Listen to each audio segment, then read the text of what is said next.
years ago. For myself. No, take your time, it's all right. No, it's okay. I will. That's like a minute. That's like 2 minutes. Doesn't feel like we're sitting different. Because you're It's sitting because I have a Steve's spot. fun chair this time. That's right, Steve, you're in my chair. Yeah, Steve, you actually stole David's seat. Man, can't take you anywhere, Oh, can't trust you. I can't deal with like. My name's right here. Yeah, the name is there. I can't deal with that side of the table. All right, we good? We're good. All right. I'm like, what's Drew, you good? weird? You want to All sit here? right. Good evening, everyone. Welcome to the Yeah, it feels February weird. 8th meeting of the Board of Selectmen. If you could please rise for the Pledge of Allegiance. No, weird.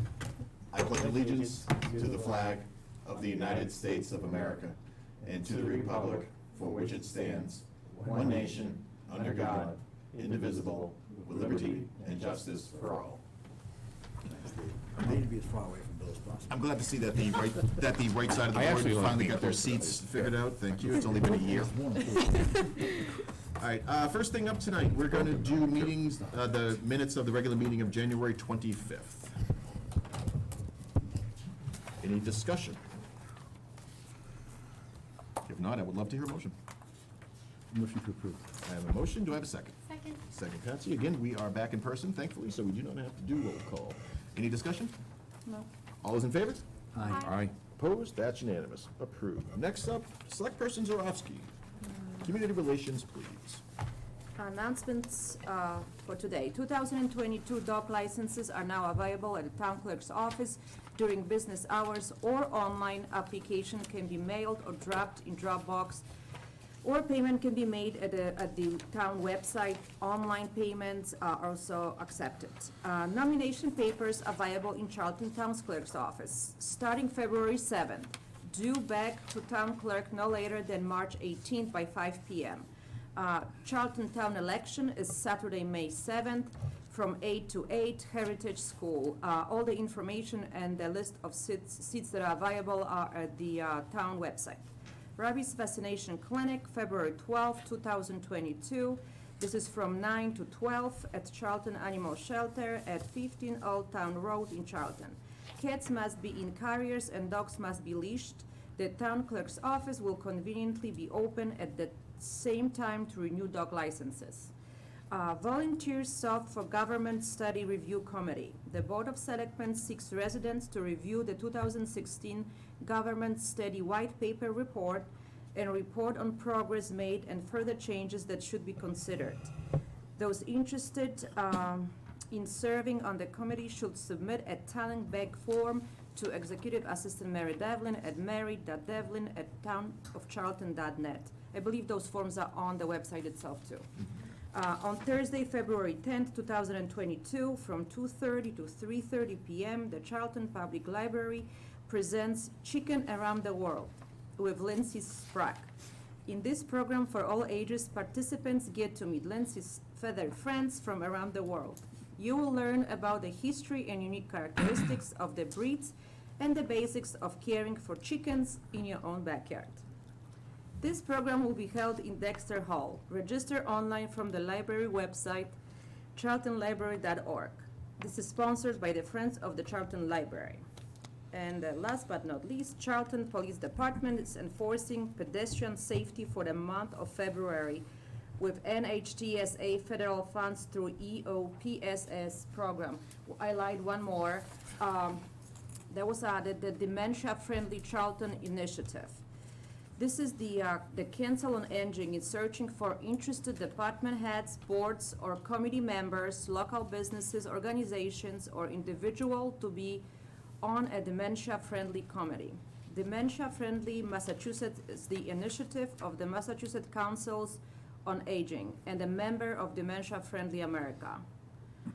The communities address the needs specific to their residents, advocating for dementia awareness and providing services, programs, and public spaces that support people with dementia and their care partners. This working group would help to define what it means to the town of Charlton to become dementia friendly.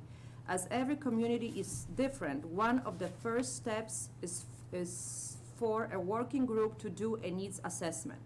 Once the needs are identified, the group would work with the representative from the Alzheimer's Association to educate residents, employees, and businesses and offer support groups and trainings amongst the activities and supportive resources. If you or someone you know may be interested in being on the committee or would like more information, please contact Council of Aging Director Elaine Materas at 508-248-2231 or email her directly at elaine.materas@townofcharlton.net. Your support will be greatly appreciated. Elaine is also at the senior center almost every day, and she's wonderful and eager to help others, so please consider. Well done, Basha. Thank you. Any other announcements from the board? One, sir. Just a thank Secretary. you to Steve, Patsy, and Basha for the successful Make Ariel Smile fundraiser that they championed. It was a huge success, and they did a lot of work. Very well done. I know there was an enormous turnout, so again, fantastic job, and obviously thoughts and prayers out with Ariel as she goes through her next round of health care. Pretty impressed that all the selectmen were there. Right? And we got All a of lot. us were there, Everybody, yeah. together. All right. The town really turned out very well. It's- absolutely. It's heartfelt to see a town react the way that they do with something like that. That was very nice. It was good. Cindy, you have anything you want to talk around during our community forum? No, Jeff. Thank you. Next up, we're doing appointments, which are always nice. Andrew, I'm going to turn it over to you. Attached is a talent bank form from Cedric Flower seeking to be appointed to the Old Home Day Committee. The Old Home Day Committee would recommend that the board make the appointment, and I concur. Thoughts from the board? So moved. I have a motion, do I have a second? Second. Discussion? No? Hearing none, those in favor? Aye. Aye. Opposed? That's unanimous. Cedric, welcome, and thanks for all you do around town. Next up, government study. Andrew? Attached are talent bank forms from James Nee and Adam Kelly seeking to be appointed to the Government Study Committee. I'd recommend the board make the appointments. Thoughts on the board? So moved. Do I have a second? Second. Second from Basha. Any discussion? Pleasure. Hearing none, all those in favor? Aye. Aye. Opposed? That's unanimous. Mr. Nee, Mr. Kelly, thank you very much. Looking forward to see what you guys come back with. We are ahead of schedule, which is always nice. Hey, Nita, how would you feel about doing your select person report? Yeah, of course. I'll do it. All right. So, not much going on at Shepherd Hill, but the academic decathlon team just competed at regionals on Saturday, February 5th, and they went through a test-taking objective round on all the content of the study, and an interview and speech portion called the subjective round, scored by the panel of judges, and they did really well. Moving on to driver education classes, so the February class is full and it filled up really fast, so if you're looking for the driver's education class, the next class will be open in May, and registration will be open in March, and any of the information is on the Shepherd Hill driver education page. And we just finished, finally, I've been talking about this for like a month, the Alice Wonderland in Glass just performed, and they sold 137 tickets and did well for only having one show because of COVID and the snow. There was a lot of snow that weekend. So Shepherd Hill Athletics, the winter update. Our winter season is well beyond the halfway mark, with each of our teams experienced marks of success in their respective conferences. So the boys basketball is doing really well. They have a game tonight, so good luck, boys. And they sit at a astounding 9-2 record at this time of the winning, so hopefully they win this game. And they're at the 25 power ranking in their division statewide, so that's really good.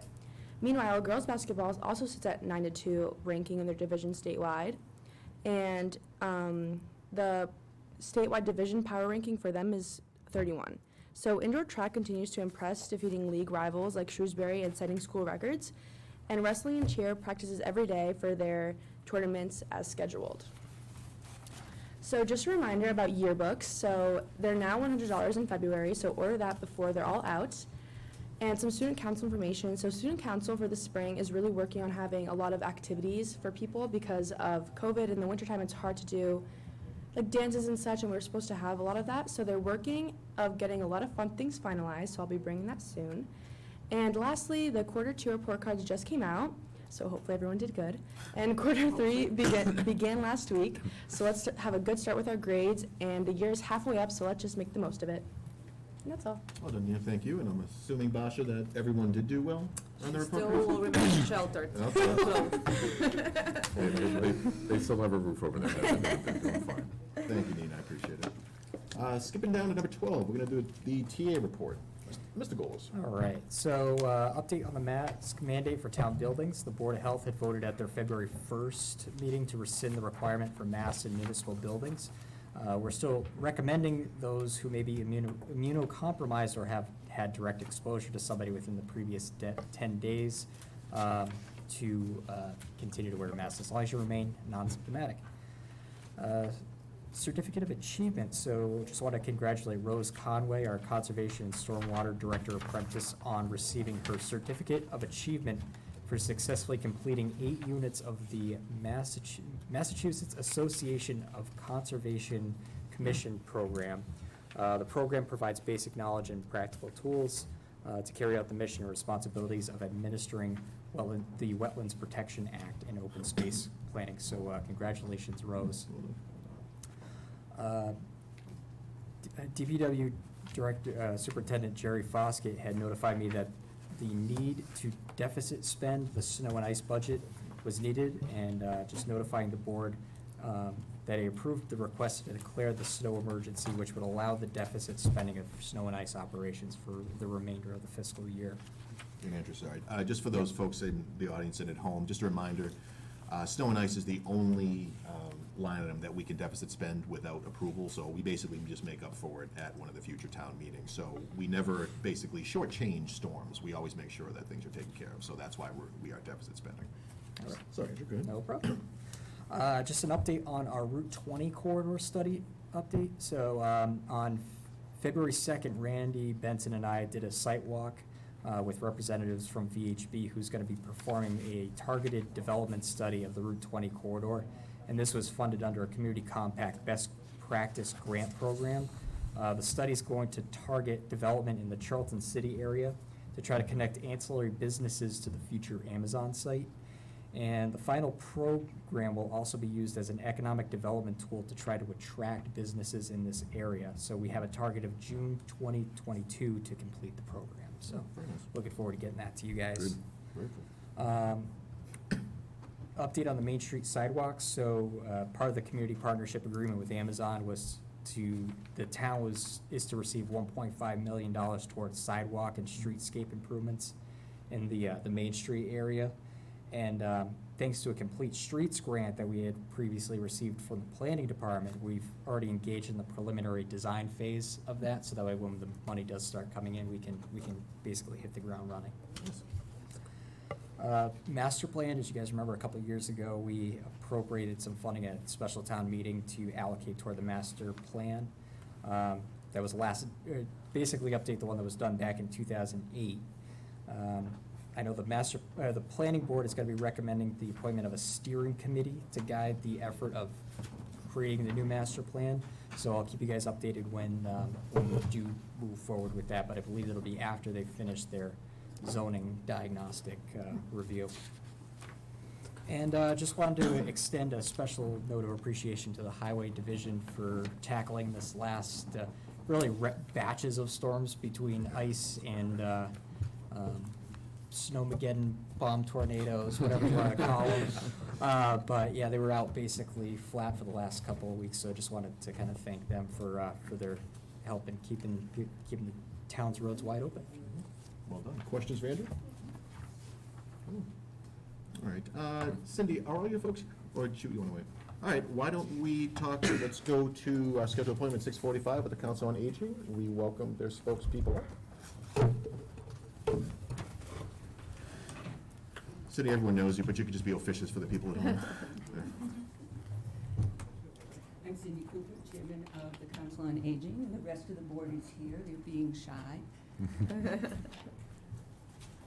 I'd rather come sit with you guys, to be honest with you. It would be much easier. We wanted to update you on looking for space for a senior center. The Council on Aging has been looking for more space for a senior center for a long time. In 2008, the Senior Center Building Committee was formed and worked with an architect to come up with some plans of space-wise, not the actual plans of what something would look like, but how much space would be needed for the various services. The architect listed the space needed for the senior center as totaling 10,245 square feet. Based on that list, the current Council on Aging compared the current senior center with a list of needs. And I'd like to distribute that. Oh, thanks.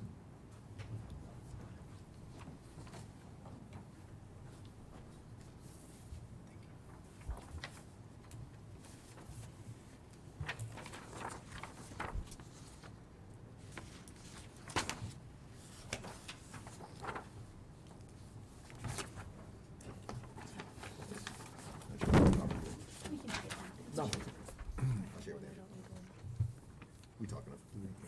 I'm not going to go over the entire list, but I would like to let you know that right now, the dining area seats about 80 people. The number of people in Charlton who are 60 years and older has been increasing. According to the U.S. Census in 2020, they were 14.8% of Charlton's population.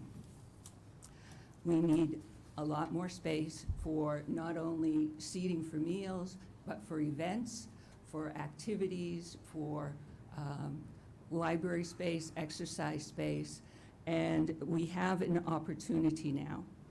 So at the Council on Aging special meeting held on January 11th, the board unanimously voted in favor of a motion that would like the Charlton Board of Selectmen to consider acquiring the Charlton furniture property for conversion to a new Charlton Senior Center.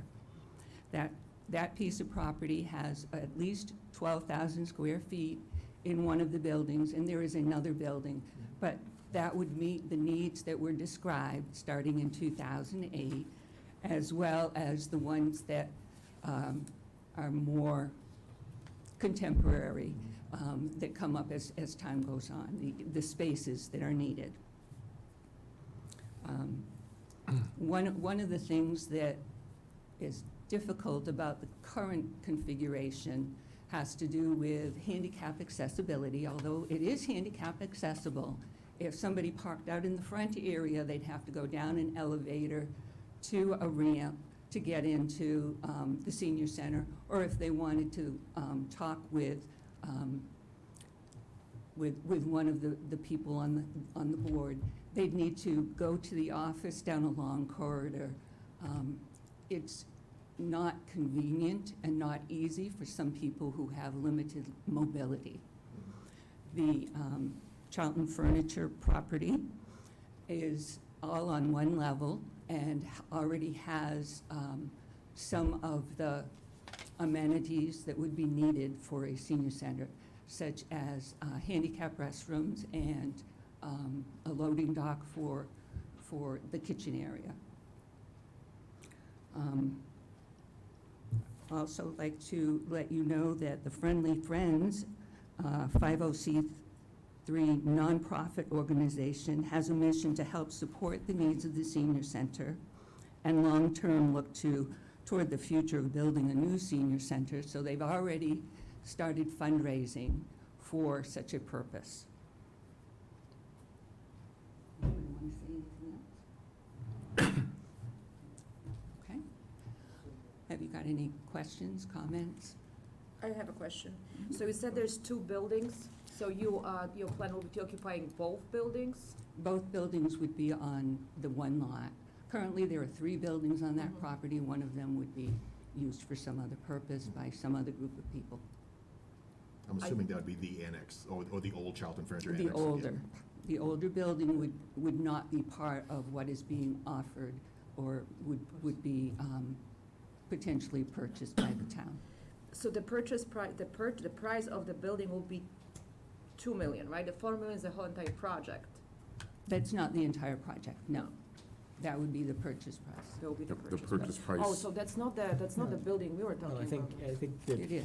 the price that you were that Pardon? was just that assessed for the purchase of the building was like $2 million, and then a potential renovation cost back of, basically high-end, So that's the high-end, but same estimated would be another 2. So the total Is four. in-project cost would be the 4. Right. So that's the same building we talked about last meeting? Correct, yes. Or the same site. Same The site. same site, Yeah. yes.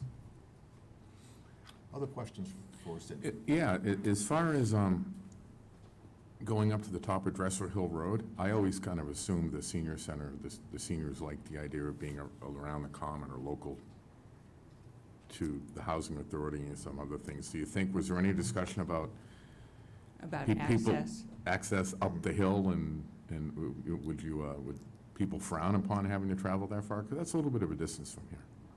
We have spoken with people who attend different activities at the senior center and have not heard that the location has been a major issue. I'm not saying it's not an issue at all, that some people may need to find different transportation, but it's not one that came up as being a major issue. Are there questions before we have a conversation? Oh, yeah, come on. When we voted on it, we thought the price tag was $4 to $5 million. That's for including the restoration, fixing it up. Yeah. But for the All building those itself, buildings, it's about all those outbuildings. No, all just of- the senior Just the No, one? we said So, so it sounds like the purchase price, and again, these are all approximations at this Right. point, but from what I'm hearing of what we've been able to glean, it'd be around $2 million, give or take, for the actual property purchase. And then anywhere from, let's just say, 2 to 3 for renovations. Obviously, that's a, order of magnitude estimate at this point, but it's, it's probably a fair estimate to assume, for discussion's sake, it's probably between, let's say, $3.5 to $5 million all in. I think that's probably fair unless anyone disagrees. That's. It's a wide range. Yeah. But it's probably healthy enough to at least be able to have the conversation. So Cindy, I think you deserve absolute candor. I appreciate everything that you and the Council of Aging do. Here's the difficulty, and I'm sure that you know where I'm gonna go with this. Schools just came in and asked for multi-million dollars as phase one of, I'm sure, what is a multi-generational plan, which will eventually lead to significant renovations up at the hill, Shepherd Hill, which is gonna be a big hit if it passes. Additionally, we still have the fire station that needs to be resolved, longer-term strategy. Never mind Station 2 with its mold problems that we're gonna have a discussion in the next few months once we figure that out. Police station needs some additional work, and there's multiple other needs. And I'm not saying this is not up there, but what we've heard very loud, or at least what I've heard very loud and clear from our residents, is that they don't want tax hikes. And the only way that we'd be able to fund this is via debt exclusion, and I just can't support that at this point. Alternatively, we could go underneath and use the operating budget or potentially ARPA funds, but basically we're stealing from Peter to pay Paul at that point. Because one of the ideas that we think around the schools is that we could potentially use ARPA funds for that. So at the end of the day, it's going to cause an issue. Unless we stay within the operating budget, which would be significant cuts to existing programs across the way. Because we'd be looking to fund $4 to $5 million over a period of X years. And the only way to do that is going to be to potentially cut funds. Unless we consider using additional resources down the road, Amazon, Walmart, LNG, regardless of what it is. But we haven't even had that strategic conversation yet. So, again, I just want to be candid with you. I can't back this right now. I think it's a wonderful idea. If we had all of our ducks in a row over the past 30 years and we had made all these capital investments and that we were clean, for a clean slate to be able to say, you know what, we do have this extra revenue, we probably could use it, it's a much different conversation. But right now, knowing our priority list of really things that absolutely are going to need to get done, I just don't see this ranking in the top 4 or 5 that would have me say, yes, let's go forward with it. But again, that's just me, but I welcome, your thoughts as well. This opportunity is a once in a lifetime. The building is already there. The parking area is already there. There are so many amenities that are going to be needed for a growing senior population, and there's room for them to be there. Now would be the time to get it, as opposed to getting a piece of property and building, which I think, and many of the people that we have spoken to have said would cost more because of the site work that would be necessary at many of the Sure. places. This opportunity doesn't always occur. would you have any problem with asking at town meeting, putting it on the warrant, and letting the people decide? I think you'd be asking just to purchase the property at that point. So if it's on the market for 2 million, we're not talking about the 5, we're talking about the 2, right? Just to make sure we reserve the property. Once you made the investment of the millions to buy the property, you're pretty much committing to the full load. I'm just gonna throw out there, and, you know, I do agree with Cindy and Mr. Borowski, and I think you may have left out the middle school, which is $2 million because the roof's leaking. So we need to go at $2 million for that as well, and we can't put it off, it's leaking. I appreciate once-in-a-lifetime opportunities, but if we don't have the money to pay for it, it's not something we can take advantage of. Where I agree with you on the need, I agree with you on we can't pay for it. You know, hopefully, while it's not the best, it doesn't provide a solution today. And I don't like to spend money we don't have. But, fingers crossed, if we break ground and things happen and we do start seeing the revenue from Amazon in a year, you know, I'm hoping there might be other opportunities to acquire a senior center, even if we had to build it or find other property closer to the center of town where we could actually pay for it. Because, like Mr. Borowski, I just don't know how we're gonna pay for everything that we have coming, the leaking roofs and everything else that are gonna cost us millions and we don't even know where that's gonna come from yet. Alternatively, and again, just for conversation, you know, because we're all friends here, we could very easily prepare a kind of a de facto budget that would take potentially 5 million into consideration and say, okay, here's what we're going to cut to pay for it. So here's the way I think about it. We would have to pay, again, I'm just going to use a number for now. Let's just say $5 million.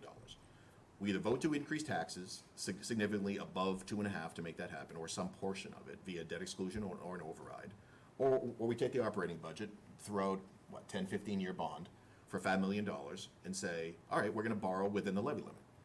That borrowing is going to mean that we are going to cut in other places. And where would we want to cut? Because, you know, again, I don't know what those numbers would be, but if you're doing over 15 years, you know, I mean, I have to do the math quick in my head, but I mean, you know, it's still a significant, you know, chunk of change that would mean that, yeah, other things would need to get cut. And we could have that conversation to say, can we live with these cuts? Because we really wouldn't want to touch the schools, quite frankly. I mean, I don't think there would be support for that. So once you remove the schools from the equation, inclusive of DCRSD and Bay Path, what's that, around 50% of the budget, give or take? Yeah. So that's 50% of the budget right there. So we're talking $15, $16 million that we can't even touch. So now the rest of the town's operations are all funded by $15, $16 million. And we're gonna have to cut a significant part of that, which quite honestly is going to mean service cuts. Because I'm not, again, speaking myself, I'm not touching the fire department, I'm not touching police, and I'm not touching DPW because I consider that public safety. So you pull those off the equation. Now it's like, all right, what's left? Are we gonna close the library? Are we gonna cut town hall hours? You know what I mean? Like, as you get down that list very quickly, what are we gonna spend on? So I'm happy to have that conversation. It's just realistically, I'm having a hard time finding where we're gonna come up with, you know, $5 million over 10 years, because you're talking, well, obviously 500,000 plus interest in cuts per year. You know, if you bring it out to 15 years, it's obviously a little bit less, but you're paying more It's 2 or 3, in interest. And we have all the other stuff coming on. So again, however the board wants to handle it, I'm happy to at least have the conversation.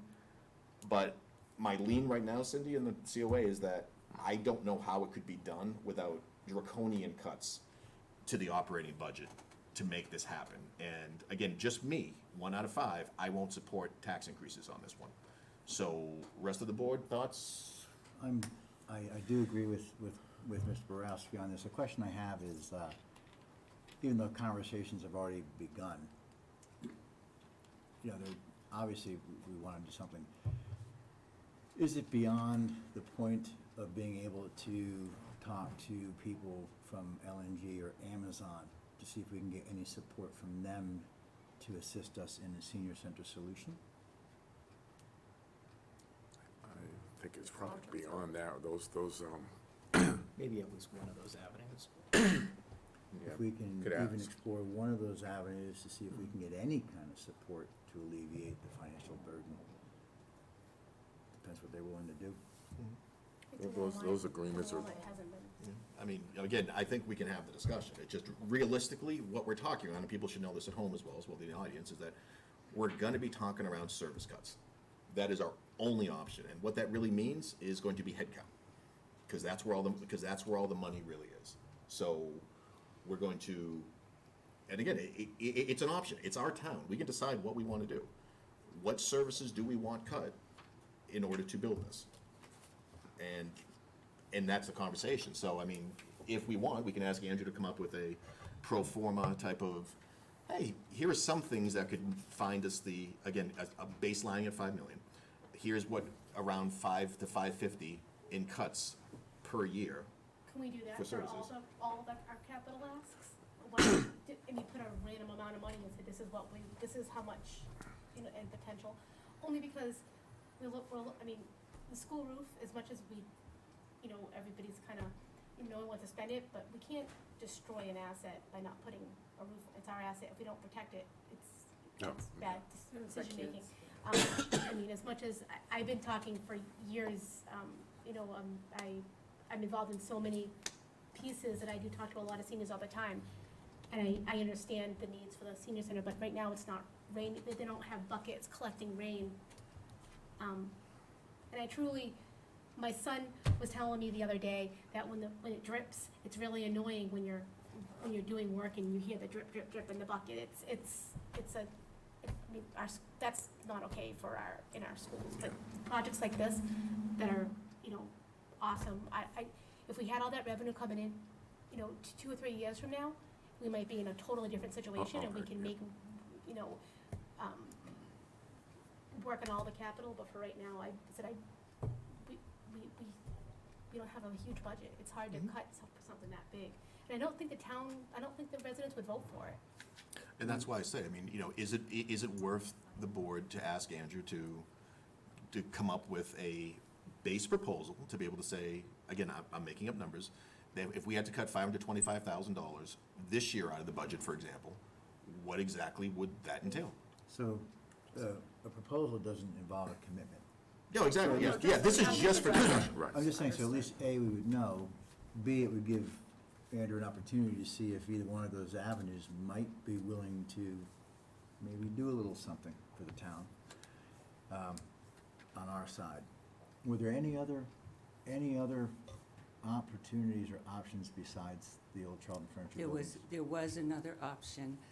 There's, I believe, a feasibility study going on for the two of them, for both this one and I the mean, other option. for a senior center besides those buildings. Yes, there was another location. Is that still available or not available? I don't know. Do you? So I Is think, this that's the church we're talking about? so I think one of the discussions that we had previously had with Masonic Home was I think it was Hilltop Care Center, but I think we looked into it a little bit more. The square footage didn't meet the program needs of them, so I don't think it was as feasible of an option as we thought. And there wasn't going to be an opportunity for the town to ever purchase that property, so it would be a long-term lease agreement after spending the money on renovations. So, we kind of looked into it a little bit, but with at least the feasibility study aspect of it, we're trying to at least do a high level of try to figure out more what the cost would be for this, but then we'll also look at understanding what our long-term capital needs are and how this may fit in. What would the cost be to renovate, say, the police station, if the police department was to go to a public safety building? And then also, what would the cost be to build brand new at an estimated cost per square foot? So at least when we're looking at our long-term capital plans and whatever the next investment's going to be, we can take into consideration what the senior center needs. So there is an opportunity a year from now, not what I know you want to hear, assuming money is now happening from the Amazon project and things begin to occur, a domino effect, where now other buildings become available. And create a long-term capital plan, because I don't think we've ever had one and actually followed it. So, I will say, I mean, I've already said it, but I will just reiterate that I am with Bill on this, but I would like to explore and I'd like to find out if one of those new neighbors might be willing to do something. And If you don't ask, the answer is no. Potential grants, Yeah, if you don't ask, the answer is no. and, look for grants that may cover pieces of it, and, I would just say, in fairness, the only way to make this happen would be to put it on the May warrant, because it would have to be part of the budget. So we're literally talking, all this has to get done, including decisions by this board to even put it on there, within the next 2 months. Because the budget that we would go into town meeting with would be, again, making up numbers, between $500,000 to $550,000 less than what we are now projecting. I think we And should be so- able to find out what Andrew's plan and whether or not the new neighbors have any appetite before that time. And if they don't, then we have our answer. If I were to guess, those deals have already been penned and signed, and I don't think there's gonna be You don't get what you don't ask. no, I agree, but we're not gonna get $2 million.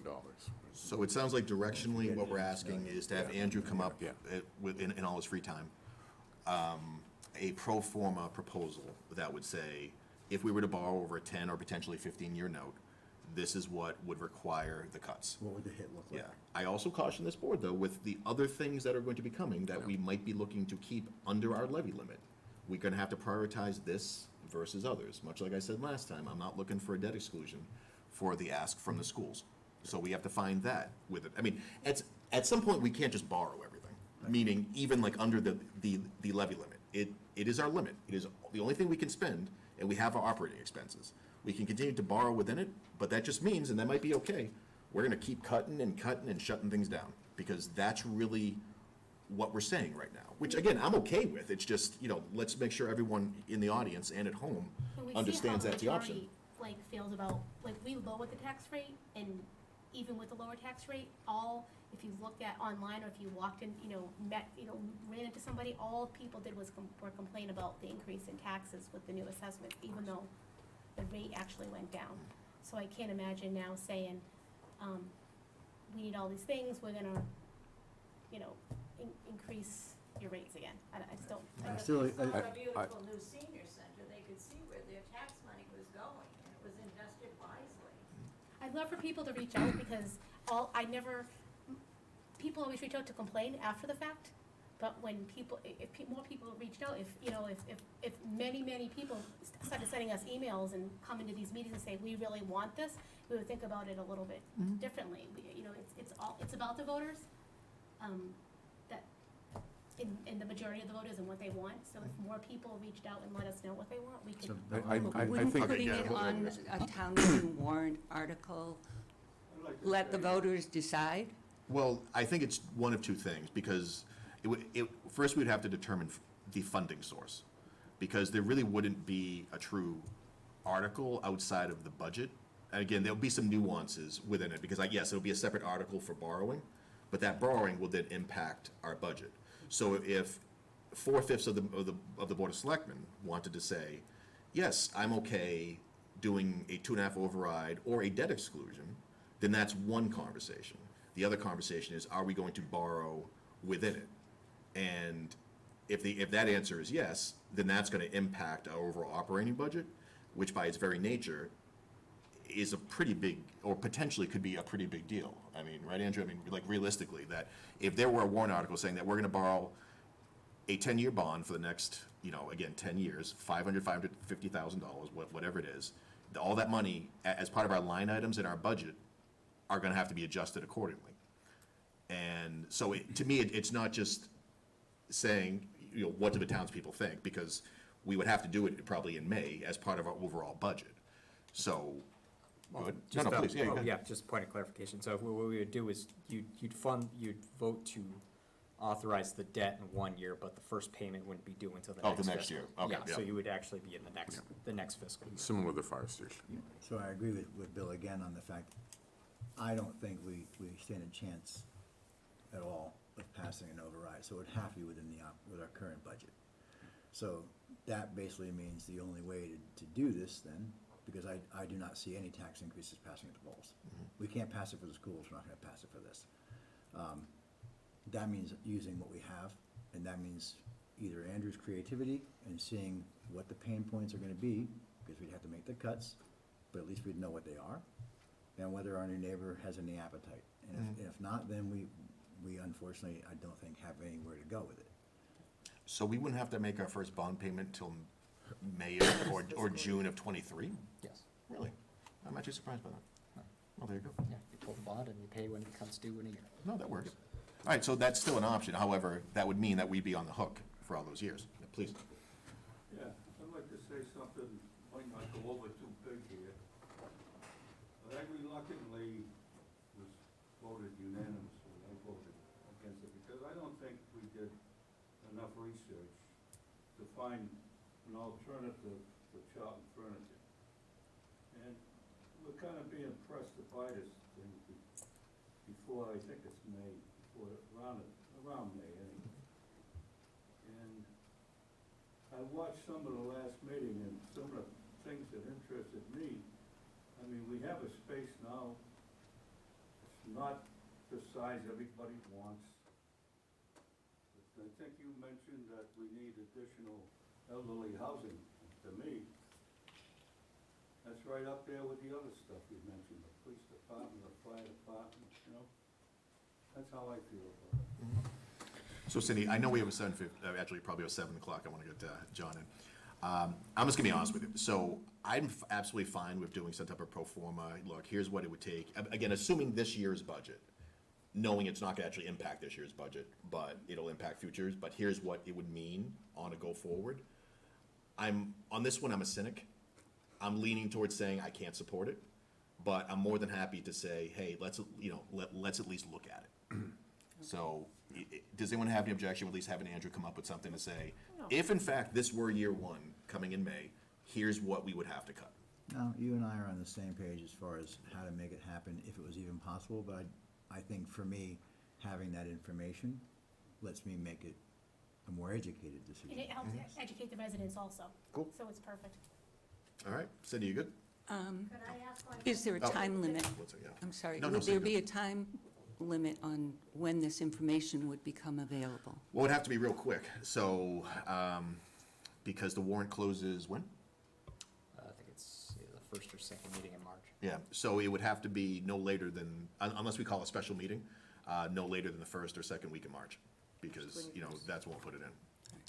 There was a Sooner or later, please. Is it possible for all or any of you to go see the premises and see what we're talking about?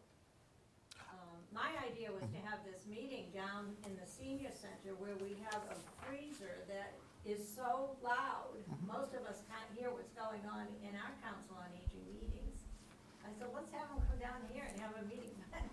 No, I'd be happy to go look at it, But and, to visually see it in the 39 parking spaces, and it would empty the bottom of the town hall, because we're thinking of chip-in also.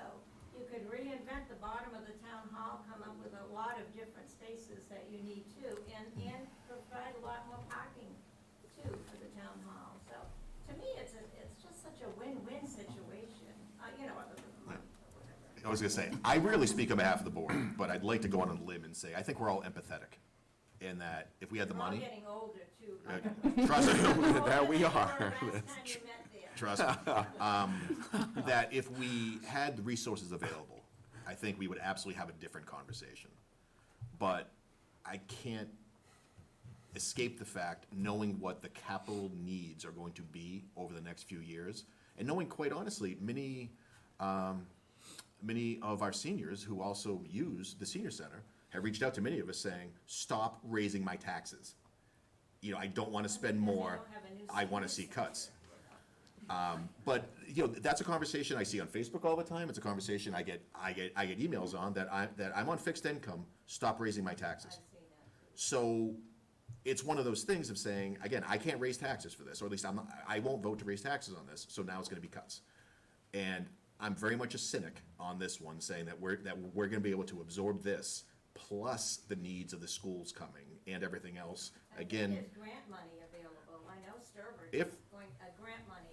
but can we make all this happen by May? Because anytime someone tells me that this is, and again, this is not directed at you, Cindy, at all, but that this has to be done right now, whether it's a financial investment or whatever it is, I almost always walk away. Because I look at that and say, you're just, not you, but the seller is trying to pressure me into buying this at a price that is probably, might not be worth what it is. I'm not saying anything around Charlton Furniture, I'm not saying anything around the property. That, as a member of this board, I won't be rushed into making a decision on this one. So that's why I say it has to be done by May. And if we don't have all of our ducks in the row, and if we're not, or at least a majority of the board is not in agreement, I can't see how we can put this in front of the voters. But I think we have our direction. I think we've kind of talked through it. Let's see what Andrew can come up with. Again, assumption is probably between 5 and 550. What, hypothetically, that would mean out of this year's budget, knowing, and thank you for the correction, knowing that it actually wouldn't be until next year's official budget. So Cindy, we good? Thank you. Thank you. Thanks, folks. Appreciate you coming in. Stay warm, watch that ice. Mr. Sanborn, always nice to see you. Thanks for having me. Oh, actually, you know what? I'm sorry. Hold that thought, John. I think we had a couple, maybe a question from the audience. I mean, from online. My bad. So we got a little piece here. Go up. Could Mr. Springer speak up a little, please? First time anyone has ever asked Mr. Singer to speak up, so thank you, David. Also comment that Sturbridge voters just voted 11 million for a senior center. Yes, I did read that. Yep. Thanks, folks. Please drive safely. John, sorry to keep you waiting. Usually That's people ask fine. me to do the It's not opposite. I was past my gonna say. bedtime yet. Yeah. So, for those of you who don't know me, I'm John Sanborn, current chairman of the Board of Health here in Charlton. We're here tonight to talk about the DEP and PFAS, private well sampling program. Online, we should have, and I'm assuming they are here, Mary Jude Pigsley and Mark Baldy from the DEP. So they'll speak more at length about this. It gets a little involved, and to be honest, a year or so ago, I didn't know anything about PFAS and what it meant. PFAS is a group of man-made chemicals used in a variety of consumer products and industries throughout the world.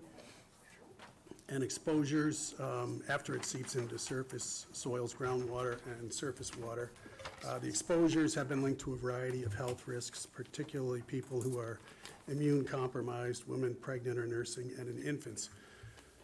So Mass DEP is looking at potentially testing wells in some of the towns in Massachusetts. There are 85 towns here in Massachusetts in which 60% or more of the residents are served by private wells, and that also encompasses this town. So there's an 8-page information packet that I printed out before I came here. I'm assuming Jim Philbrook is on tonight. Actually, I was going to join by Zoom, but I figured I'd come in person. So if this is not already out there on our website for the Board of Health, it would probably be a good thing to have out there, or a link to get there. There's a lot of information in here. It's not all-encompassing, but for people who have questions about this and concerns, they're basically what you're going to hear shortly from the DEP is they're looking for between 20 and 40 homeowners here in town to volunteer to have their well water tested for these 6 compounds. In addition to the 6 compounds, there's also another 12 that they're going to look at that are not currently regulated. So this is starting to become an issue nationwide and really worldwide from what I understand. I don't know what else to add because I'm sure the experts at DEP have a much better understanding than I do, but that's the background. So if Mary Jude or Mark are on, can we switch over to them? Yeah, please. Mark, Mary Jude, welcome to the show. Knowing that I earned a 12 on my high school chemistry final, if we could lay low on the organic chemistry, I think we'd all be better off. So, Mary Jude, do you want me to start with you? Sure, and it's okay, I'll share my screen. I appreciate the opportunity to be here tonight. My name's Mary Jude Pigsley. I'm the Regional Director of the Mass DEP office in Worcester. I'm going to share my screen. Let's see. No? Give me 1 second, Mary That's Jane, it? I'll see if I can, you should have the ability to, but, With me oh, tonight there you are go. Mark Baldy, you see my screen? Yes. Yeah, Okay. Mark Baldy, who's the Deputy Regional Director for Bureau Waste Site Cleanup, which is the part of Mass DEP that deals with cleanup of hazardous chemical sites.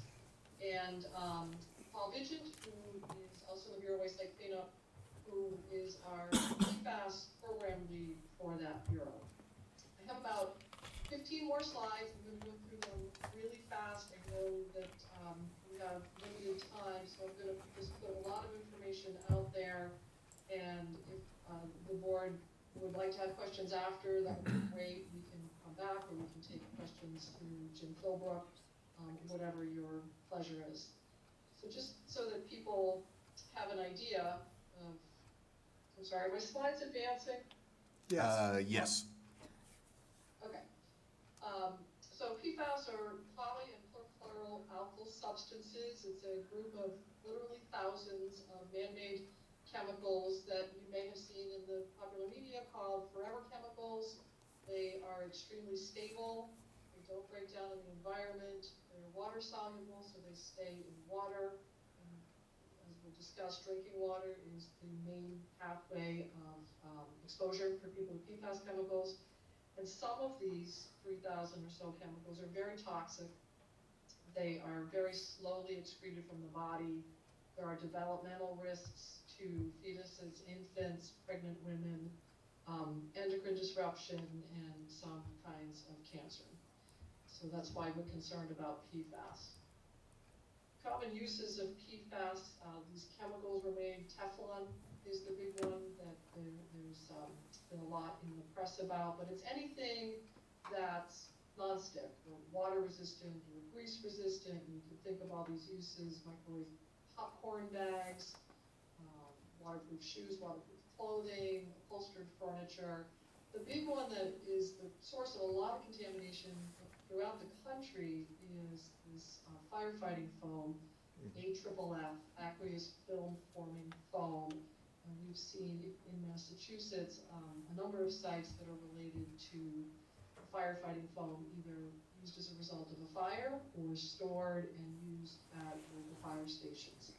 The bottom line is most people have been exposed to PFAS somehow throughout their entire lives, and it's actually most people in the world already have PFAS in their blood.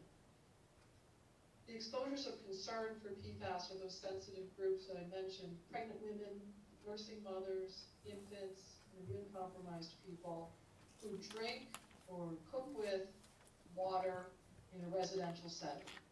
So the things that we look at are the sensitivity of the population, the concentration in the water, and the frequency with which someone drinks the water. So there is relatively less concern if it's in a situation like an office building or a school or a restaurant where you don't live and drink the water, non-residential uses. You can brush your teeth with the water, you can wash vegetables, and if you are very concerned about any potential PFAS contamination, you can use bottled water. So having said all this, what's Mass DEP doing about PFAS? I could go into length on all of these things, but I won't. I'll just focus on the last one, well, the first one and the last one. We developed both drinking water standards and cleanup standards for contaminated sites. And then we also have these programs with free sampling of public water supply wells and some limited number of private wells across the state. So for this part, it's going to be important to think about where your water comes from. If you're on a public water supply, it's one that serves 25 people, even if it's privately owned, like a restaurant or apartment buildings or condominiums, you're a public water supply and you're regulated by Mass DEP. If you don't have more than 25 people drinking your water, even if you're publicly owned, it's a private well, not regulated by DEP. So there are different rules about private wells and public wells, and just keep that in mind. There are only 22 public water supply systems in Charlton, and 12 of those, 10 of those, I think, have sampled for PFAS already. We can talk about that. So Mass DEP regulates PFAS in two ways. One is through the drinking water, through those public water systems, and the drinking water limit is 20 parts per trillion, or 6 specific PFAS chemicals combined. When you do the lab test, you get more results in the method that we run, but there are only 6 that we regulate at this point in time. The cleanup standard for groundwater that is or could be used as drinking water is also 20 parts per trillion, because it's water that is or could be used as drinking water. So the standard to keep in mind is 20 parts per trillion for the 6 PFAS chemicals. The MCL, which is the drinking water standard, became effective in October of 2020, and water suppliers had to start sampling at that time. There was no regulation of PFAS before October of 2020. And the level, the 20 parts per trillion maximum contaminant level, is based on those most sensitive populations. So in setting a limit that is low enough to protect those populations, it by extension protects everyone else. The public water systems had to start testing. The rule came into effect in October. We had a phased-in approach based on size of the water system. The largest systems had to start sampling last January. The smaller systems had to start in October, just past October, and like I said, there were 10 systems in Charlton that were required to sample. None of them exceeded 20 parts per trillion, which was great news. There are 12 more that are the kind of systems where people are not there every day, like a coffee shop kind of place. Those have until October of this year to sample. So we'll be getting samples from 12 more systems, and all of the system information, everything from a public water supply, is available online, not just PFAS data, but lead, copper, bacteria, everything that is sampled in public water supplies, that is public information available through a data portal, which if anyone wanted that information, we can certainly share that. So we also have this private well sampling program. We had a public water program where we paid for 1 round of samples for every public water system in the Commonwealth, which is about 1,400 systems that had to sample. We don't regulate private wells.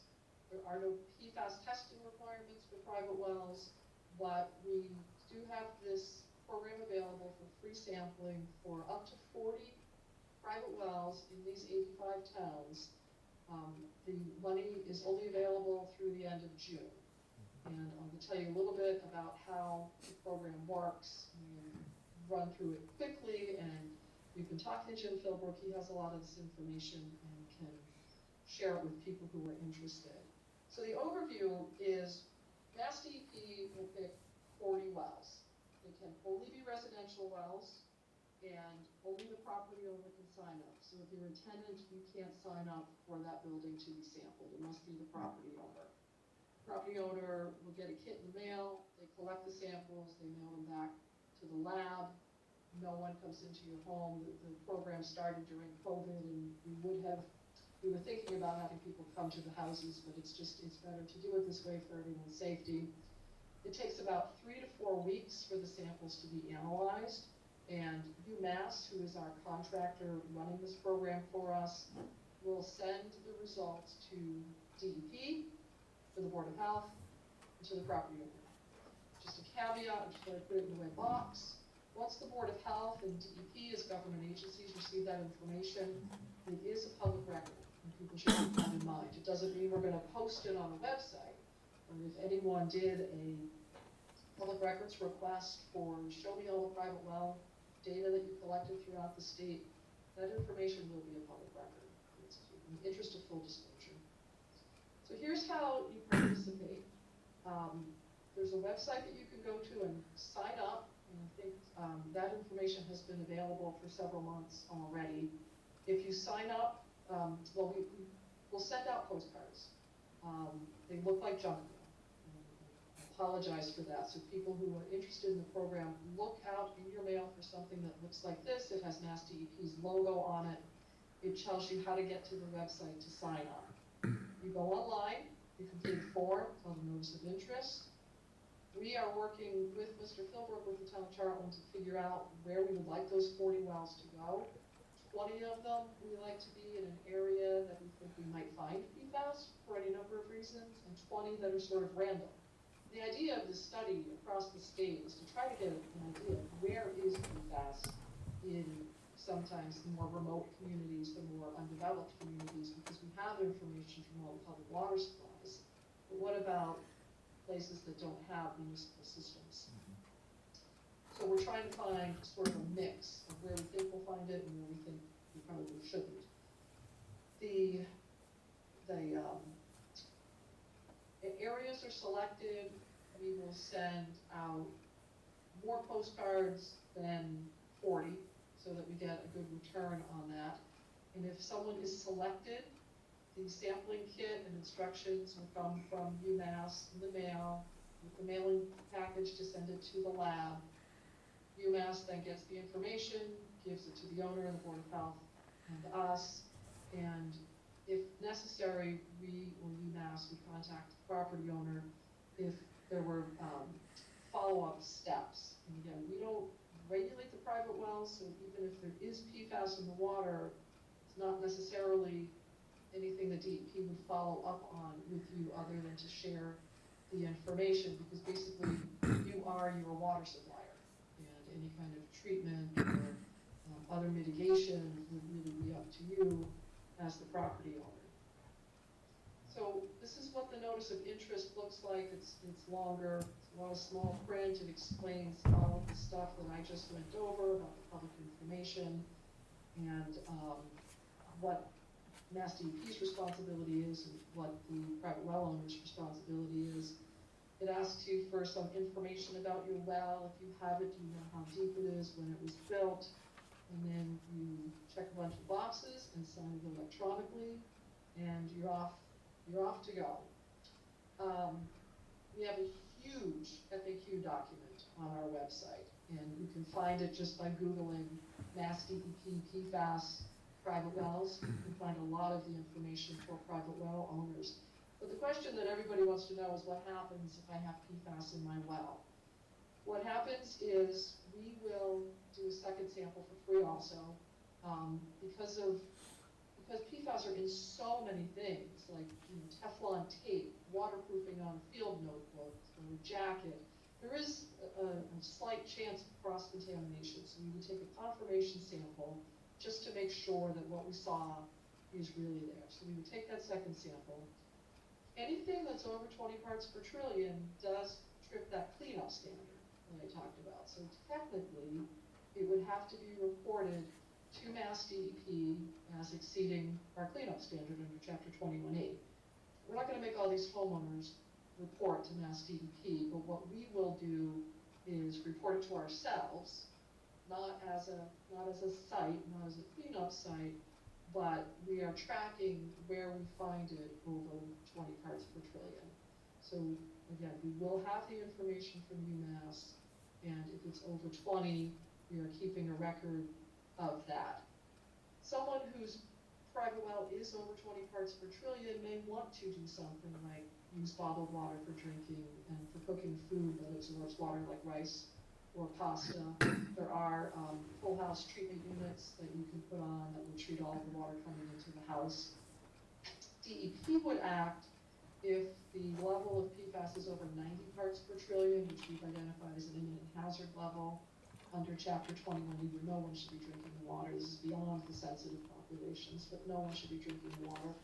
Mass DEP would take over at that point and have a contractor mitigate the exposure with bottled water and possibly an in-house treatment system.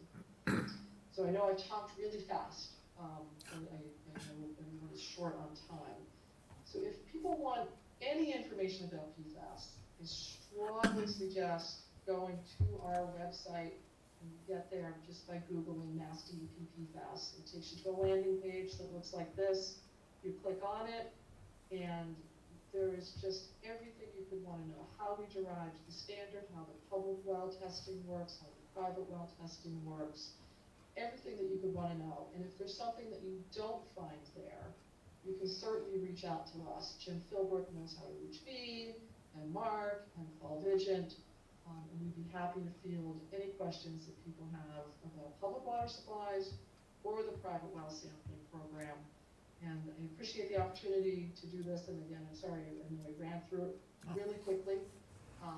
But if you have any questions, we'd be happy to take them now. Mary Jo, for such a complicated subject, you actually did a wonderful job, so I congratulate you on that. I think we have some questions. Select Person Singer, you caught my eye. Move that over so I don't get spoken to.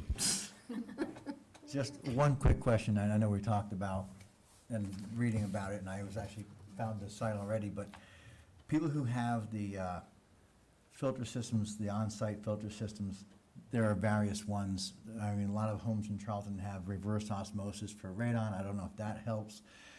A lot of refrigerators have the, like a charcoal kind of filter that you put in for your drinking water that supposedly takes out all kinds of things. Would that help, even like the refrigerator? I know they talk about under-the-counter kind of, under-the-sink kind of systems that could help filter the water you drink. I assume those, or I don't, should never assume, would those be helpful in potentially alleviating that? What about those charcoal filters that you could put into your refrigerator when people get their drinking water from the fridge using those charcoal filters? Do you know if those Yeah. help? It's a good question. It's a little bit of a long answer. So the ROs, reverse osmosis systems, will take PFAS out. So if you have RO in your house now, it is likely, if you have PFAS in your water to start with, it is likely treating for the PFAS also.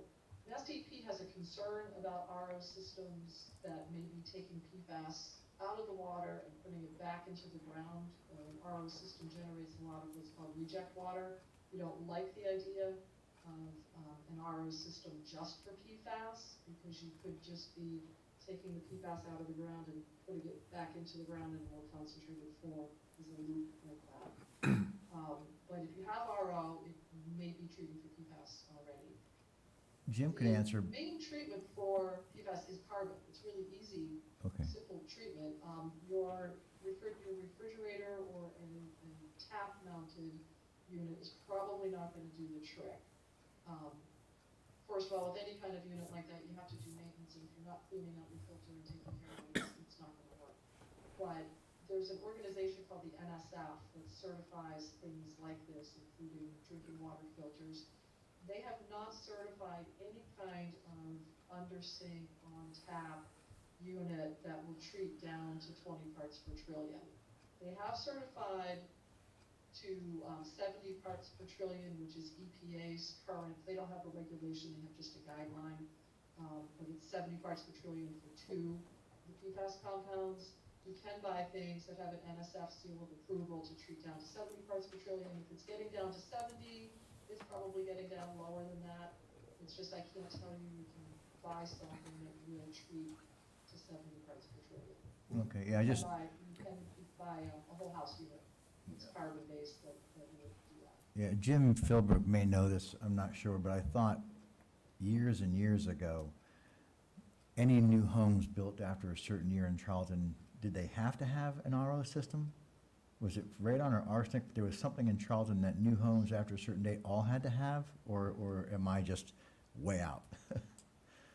No, it's case by Through the case. chairman, Mr. Singer, I believe anyone who builds a new home, you have to have a water test for quantity first. Once the home is built, then it's the quality. And that's when you get into the gross alpha and all the radon and all the parts and PFAS, which is not included yet, would indicate whether you need a deed restriction and a filtration system. A lot of homes that are built, not all, do require a full house filtration system, which is quite expensive.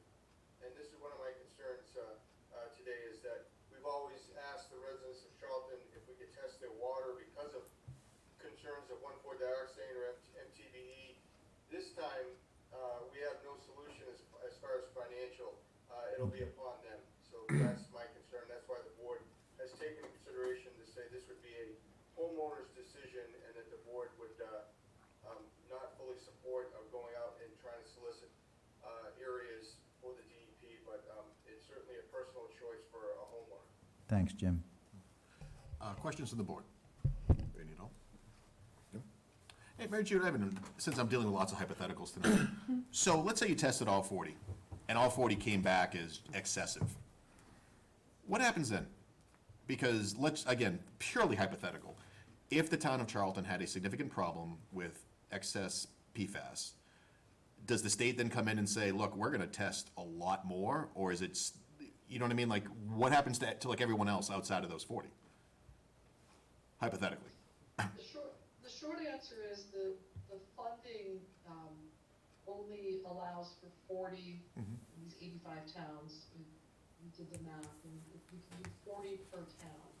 If we had a situation, and it's not hypothetical, where there are wells that are testing over that imminent hazard level of 90 parts per trillion, Mass DEP has stepped in to do investigations to try to figure out, first of all, where is it?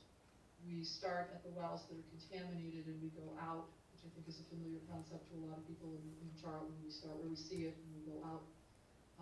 And if there are other homes that have contamination, we keep looking. And at that point, when we've identified the people who have exposure and the exposure needs to be mitigated, we can then start trying to figure out where is it coming from. So this is all developing now, in real time.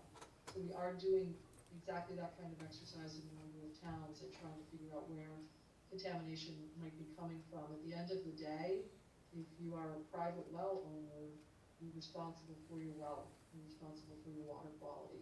If you live in a condominium association, the condominium is a public water supply. The public water supply has to treat the water to non-detect. So we have that regulatory authority with the public water supplies. Private wells are up to the private well owners. The reason we would do source discovery, not only to try to find out where it's coming from, to mitigate the exposure, we're doing some sort of cleanup, but if there's a potentially responsible party who can pay to have the water treated, and again, a concept that's not unfamiliar to people in Charlton, if you can find a PRP, they could certainly be tasked with funding whatever remedial measures would be necessary. Thank you. It usually does. Mary Jo. Dasha.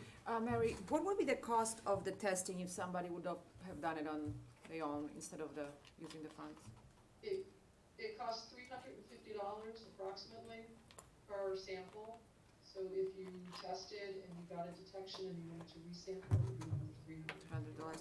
And the approximate cost? You have to use a lab that's certified by Mass DEP. On our website is a list of labs that are certified to run this particular method of testing for PFAS. You can't just get a water testing kit from BJ's. You have to go through a lab that we've certified to run this method. And the cost of the in-house treatment unit you were talking about, how much those things cost? Depends on the Mark, unit. what are they running? Just out of curiosity. Ballparkers, Mark.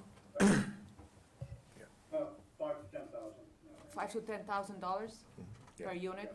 Yeah. So you said that in the full disclosure, so if somebody will run those tests, either if they run by you or they run by themselves, or the homeowner runs them by themselves, this is a public information, right? So, and then it's up to them to treat it or not treat it, but the information is still out there, so for the resale purpose of the house, this is a viable information and should be disclosed by the sellers to the potential buyers, therefore it depreciates the value of the house in a sense?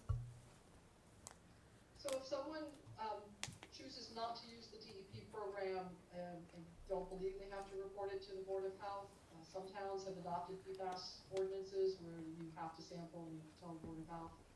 I'm assuming that doesn't exist in Charlton, so that would not be public information unless they sent it to us. Whether a realtor would have to disclose that or a property owner selling property would have to disclose that, I don't know. I think you would have to consult with. But the 40 we would use, that would be disclosed, yeah.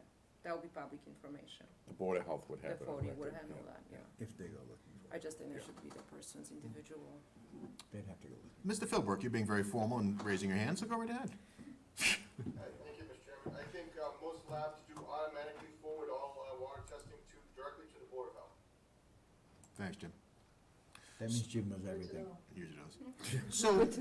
So Mr. Sanborn, what I'm reading or hearing is that the Board of Health isn't saying, and again, I'm not trying to put words in your mouth, is that they're not saying don't do this. You're just saying that you're not, that the Board of Health isn't going to go out of your way to endorse the program, or is that an overstep? And correct me. I mean, I'm all in on this one. The general feeling of the board is what you just stated, yes. We're concerned that if somebody were to go on out and say, hey, I know that Charlton has some issues with water contamination, I should sign up for this. If it is over this 90 parts per trillion, then they could be potentially on the hook to have to pay for the system itself, plus the maintenance going forward. And again, as Barbara said, this could be potentially an issue if they decide to sell the house. So I'm going to play contrarian for conversation briefly, that if there is a state program that will come for free and look at your water to say, you know what, you have toxins in your water, you might want to do something about this. I'm going to look at it to say, oh, good, it'll be my choice if I want to or not. But if they're going to test it for free, I have no problem endorsing that, because if they choose not to do it, oh, okay. Now, again, you know, that's just my 2 cents. You know, for example, if someone said, hey, Bill, there's mercury in your water, or there might be mercury in your water, here's a free test. I'll say, yeah, okay. I'm gonna do that test. But I am curious what the rest of the board, so the Board of Health is not endorsing the program, they're not saying, don't do it. They're just saying, again, John, I don't want to speak for you, but that they're just saying that the Board of Health did not take a motion to say, yes, we are behind this. Question is, does the Board of Selectmen want to go against the Board of Health and endorse this program formally, knowing we don't have to, because Mary Jude, correct me, people can do this program regardless. I think it's more of a advocacy position from the board. Is that a fair statement? Yeah, I think it helps when we've done these public presentations and then people have, their elected officials to go to and say, well, what about this, what about that? Yeah. You all can reach out to us. It helps the communication. We have had some communities where there hasn't been a huge amount of interest. We have been overwhelmingly subscribed in other communities. And it's certainly not something we're forcing. I wonder, Mr. Chair, if it would be helpful to the board to see the preliminary map that we've shared with the Board of Health about the areas that we would call areas of interest, that would be our sort of specific ones that we would choose, and then we would choose 20 other. Yeah, Mary Jude, we have a copy of it, but if you can share that for the folks at home, and while you're doing that, Select Person Singer, did I? It's very, Oh, I'm sorry. it's going to be very small. It's very small here too, Yeah. so. Yeah. We were just talking about the senior center, clearly my eyes are almost there. Can you see No that maps at on all? that? Come on, people. Not yet. Thank you. So, Mr. Borowski, Oh, while she's coming up, there we reading that go. up, Oh, that was, well, see, Mary Jude, you are way too quick, but yes, so, And I'm sorry, I can't make it any bigger unless I zoom in and then you can't see the. No, that's Well, I think anybody who's familiar with the town map, I mean, Route 20 goes right through the center of town Yep. here, so it's pretty easy to So define. what I can tell you, what is shown on the map, the dots are the public water supplies that are tested already, and the green ones were non-detect. The yellow ones were detected but below 20. gotcha. The red one is the school that is not a public water supply.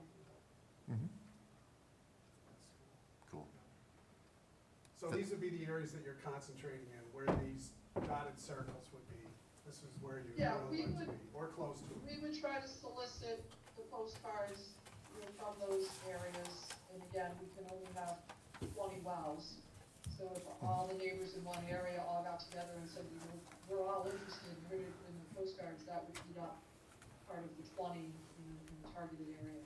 And then we have 20 from outside those 90 days. Nothing is required, it's just these thoughts about, are there specific property uses that we might think would have the likelihood of having used PFAS in the past, or some other reason for the presence of PFAS chemicals. Cool. Thanks, Mary Jude. David, did you have a question? I was just gonna say, I agree, I think we've, at the same time, supported the Board of Health, but we've already, just by virtue of having this meeting televised and on YouTube, where it's gonna be living forever, makes, hopefully, any of the public aware, if they're interested, they can do it Certainly. on their own. Right, yeah. So, I will be. so just let me ask the board then this. A, if there's any other questions, either for John, Jim, or our friends at the Mass DEP. All right, Nina, obviously you as well. If there's, okay, no questions, the question is, would the board want to take a motion to endorse the program? And if the answer is no, much like the Board of Health did, that's fine too. Personally, I think we should endorse it, but I'm standing by my personal rule that I don't make motions while I'm chair. I'm not sure that, I think the Board of Health has their job and we have our job, so I don't know if we should endorse it or what. I think publicize it and get it out there, maybe even put it on our, our sign. If I was, pregnant or immunocompromised, I would certainly wanna know that this test is available and know, I know myself, we have arsenic in our well, and we have a very expensive system. Everyone in Charlton has arsenic at their well, just We have a very huge, like a room, just with a giant system that we have in our house to make our water clean, so it comes back like, perfect. It's a pain in the butt, but I'm glad that I know and that I'm not, Yeah. but again, I don't know if our board should kind of So- vote to endorse it versus publicize it. If I may. David? So I do agree in the delineation, right, between boards. But I agree with you, knowledge is power. I think we can notify the public so they're aware of this program without having to endorse it. It serves the same purpose. We're not stepping on the Board of Health's feet. They endorse or don't endorse, like them, we're just notifying the public, hey, there is this issue. DEP has made us aware. You can go to this website, you can apply if you choose to do so. And we have, it's basically, it's endorsing without endorsing, because we're big, but hey, it's the truth, we're basically letting everybody know. And look, I've been on the losing side of like a lot of 401 votes, so I'm not gonna get bent out of shape, so unless someone is gonna make a motion, I think we're just gonna say thank you to Mary Jude, Mr. Vijant, and Mr. Baldi, and obviously Jim and John, thanks for coming in. So just one question for Yeah, of course, yeah. Mr. Sanborn. So is this on the Board of Health's website, information about this, if people did want to look it up? If it's not, I'm sure Jim Philbrook will make sure that it's out there for Yeah. tomorrow. Okay, so He's got his hand up. so we will have it on our town site as well as the selectmen's. There's Jim. Jim, go ahead. Yeah, for you, Mr. Chairman, we've posted this on our website before for the free testing for PFAS on the Board of Health website, and no one signed up for it. I just did. We'll put it up, that it's free to anyone who wishes, if that's the will of the chair, who's sitting right there, to let you know that, the DEP is offering it to people, and I'm sure there are some people interested in it, and there should be, but that's, just something that, we can post. We've had it on our website before. Cool, So- thanks, Jim. Paul, did we get any people signing up for Charlton? Yes, there were 50 people on the list. Well, 50. Oh, cool. Yeah, There you go. 51 now, I actually submitted the application. I actually submitted the You're gonna be on application the just waiting now. list. Yeah, right, he honestly, John, he's always. I didn't know about this before this, because I'm on the web pages all the time, and I didn't even notice it, so I think that it's good that we're. Right, a homeowner, personally, for me, for my home, I'd want to know. And Sure. if my system didn't do it and I had to pay, it's not, I don't want to pay, but I would. Right. But you I'm know? from Charlton, and I wouldn't want to be forced to do anything. That's the issue, I think, that the Board of Health has. There's nothing wrong with making sure that people have clean water, and I applaud the efforts of the DEP coming out and doing all this testing for homes throughout the state and all these towns. It's a massive undertaking, it's something that needs to be done. We're just concerned that homeowners could be potentially getting in over their head or not realizing. And as long as they go through all the information, realize the potential cost that they could incur if they have a large concentration of these PFAS compounds, then that's fine. Yes, and for the individuals, We're not against it. $10,000 for a system versus healthcare costs. Yeah. Yeah. everybody can swim. All right, I think we're good on this one. Again, Mary Jude, thanks for coming. Mark, Paul, we appreciate it. Mr. Philbrook, always nice to see you. John, thanks for coming in. I know it's All right. late. And again, my apologies for. Oh, that's all right. for keeping you waiting. You still made it before my bedtime. Thank you. Honestly, it's past mine Oh, already. jeez. All right, Thanks, so- everybody. Thanks, John. Thanks. So my over-under for us getting out of here was 8 PM, which clearly I was off, so we're gonna see how this works. We're into new business under the yard waste disposal program. Andrew, can we have the 30-second elevator speech? Yep, so we did, the Sustainability Committee had conducted the spring and fall leaf dump program over at the DPW barn last year.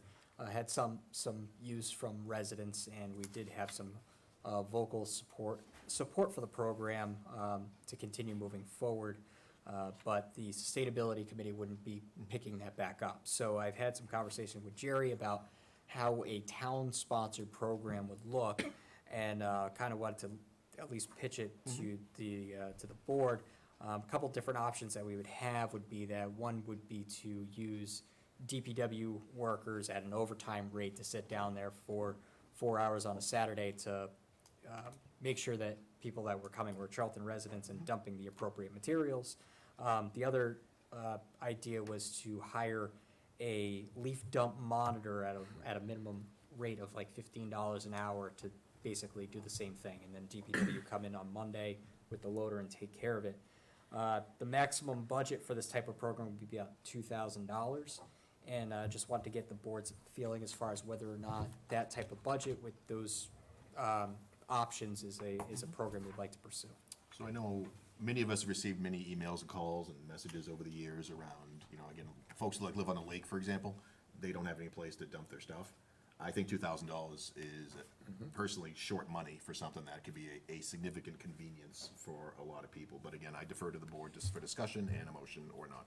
I was actually a part of this program. I was actually volunteering for that, and there was quite a bit of people I that. was just gonna ask that, perfect. I was, yes, and there was quite a bit of people that actually complimented that program, and they're very happy that they had that venue, so $2,000, I don't think it's too much to. Is this? By the way, it's already budgeted, just so everyone knows. Yeah. This isn't a Yeah. rental. Yeah, I'm fine with it. Cool. Is this an annual, this is only in the fall, right? Spring and Spring fall. and Spring and fall, fall, yeah. The Sustainability Committee has done a wonderful job over the years, and again, thanks to the DPW for, saying yes to taking this on, assuming the board feels comfortable with that transfer. But again, I defer to the board on a motion. So moved. I got a motion. Do I have a second for discussion? Second, any further discussion? Hearing none, those in favor? Aye. Aye. Opposed, that's unanimous, well done. Next up, the scholarship questions. This one is relatively basic. Andrew? Yeah, I'll give the elevator on this one too. So, number of scholarship opportunities coming up. The board needs to set a question for the Nehemiah B. Stone Scholarship, Jesse Smith Educational Fund, and Wayne Colby Scholarship. We propose to put the question of, in the aftermath of the COVID-19 pandemic, the future of work, education, and government has changed dramatically. Describe what you think were the most substantial changes to our society from the pandemic and how you believe people will engage in their community in the new normal. And then under the Edwin Phillips Cooking Fund, what role models in your life influenced you to continue in the food service industry, and where do you see yourselves in 5 years? And then also, I just wanted to thank Mary. She went through meticulously and redid the applications to make it a lot more clear for applicants. So that way, it wasn't as disjointed as it had previously been. So just thanks to Mary on that one. Yeah, Mary, nice job. I'm not sure if you're watching or not, but this is a huge operational improvement. I still like who's your least favorite selectman, but I'm I'm not falling on my sword on this. So thoughts from the board on this? I think it's wonderful that these groups continue to do this. And by the way, good questions. I like those. But, thoughts on the questions? You want changes? You're at it. I mean, although I'm really sick of anything that says COVID, Right. but it's a good question, so. Do I hear a motion? Second. I get David and Patsy, thank you. Any further discussion? Hearing none, those in favor? Aye. Opposed? That's unanimous. Next up, the round one of the Small Business and Nonprofit Grant Awards. Yeah, so $200,000 was allocated under this program, as with the Economic Development Commission being the screening committee. There are 4 rounds of funding opportunity under this program with a maximum grant award to a single applicant of $20,000. And the purpose really being for economic recovery due to COVID-19. We received 6 applications in the first round. The EDC went through and made some recommendations for award. The recommendations are $10,000 to the Raise Foundation, $8,000 to the Dudley Charlton Educational Foundation, $7,500 to CrossFit 1977, $5,000 to Charlton Youth Soccer, $7,500 to CrossFit Charlton, and the maximum grant award of $20,000 to the Charlton Beagle Club. And the details of each program and the requests and conditions of the award are outlined in your packet. Good question. Do we have to do all 4 rounds if we do round 1? Do we have to, if we award all the money in round No, one? no, yeah, Oh, no, I'm sorry, yeah. rather, so round 1 came in at, I'm doing my math quickly, I Yeah. think it was like 58,000? Yeah. Do we have to do rounds 2, 3, and 4? To get to the 200,000. If you want to expend the Yeah. 200,000. But if not, and Yeah. Selectman Singer, I know you had a question about this. Yep, so my question, and almost a request to the board, would be to actually, with regrets, rescind this program. So this is almost $200,000 that we were looking to give out as grants from the ARPA monies. We have now since heard not only about the senior center, but the leaky school roofs, and a lot of other serious needs that $200,000 could actually go toward, which could help alleviate the burden on the taxpayers. And I think that, to me, should be the primary use of these monies, to lower the potential ask to our taxpayers for senior centers, leaking school roofs. It's almost $250,000, it goes a long way toward helping the actual urgent needs that we didn't know about when this was conceived. Comments from the board? I just would not want to be the person who had promised something and then just rescind right next to it, you know, so but I get what Mr. Singer is saying. I would be going with maybe rescinding the round 2, 3, and 4, but not the very first one, because people put a lot of effort, believe me or not, and I know a lot of those people to actually come up and, and plead it, and we have already kind of promised at least the shot. So just by rescinding, the promise, I'm not good with that. I'm okay with 2, 3, and 4 round, sure. So the topic of discussion, so, Ms. Singh, I'm not putting words in your mouth, you're saying rescind potentially all of 200,000. Correct, because as much as I would love to see these businesses get that help, and I'm very much a proponent of small local businesses and helping our local businesses, I don't see how I have any chance in hell of asking the taxpayers for any money for a school or for anything else if I can give away even almost $100,000 in grant money to help small businesses, which we want to do and I want to do, when we all know we have capital needs that we can't pay for. And I think, to me, as much as I want to do it, there's no way I can go to the taxpayers with a clear conscience and say, yeah, we're using the money wisely. We know we have a $2 million hit on a middle school roof. We know we have this, but we gave almost $200,000 away, or even almost $100,000 away. As much as I want to help the businesses, I don't see how we could possibly do that and ask the taxpayers for a penny. And Mr. Roski, what I'm hearing from you is that you're fine with allocating, assuming we would agree on this, 58,000, but rescinding The round 2, 3, and 4. the other 142 Sure. that we initially allocated. Yeah, Thought- that's, yeah. All right, thoughts from the rest of the board? We're obviously in Yeah, different places. I think when this first came up and we started talking about it and having the EDC go through it, and the EDC alone spent 3 hours for a meeting going through these applications. The applicants probably spent, some of them had 4 or 5 bids Space. coming in. And so we had $4 million in ARPA money come in. Even with the 200,000, we were still under $2 million. And we don't, based on the guidelines, we're not quite sure where we're gonna spend that other $2 million. I don't know if we can put it on the school roof. I hope we could.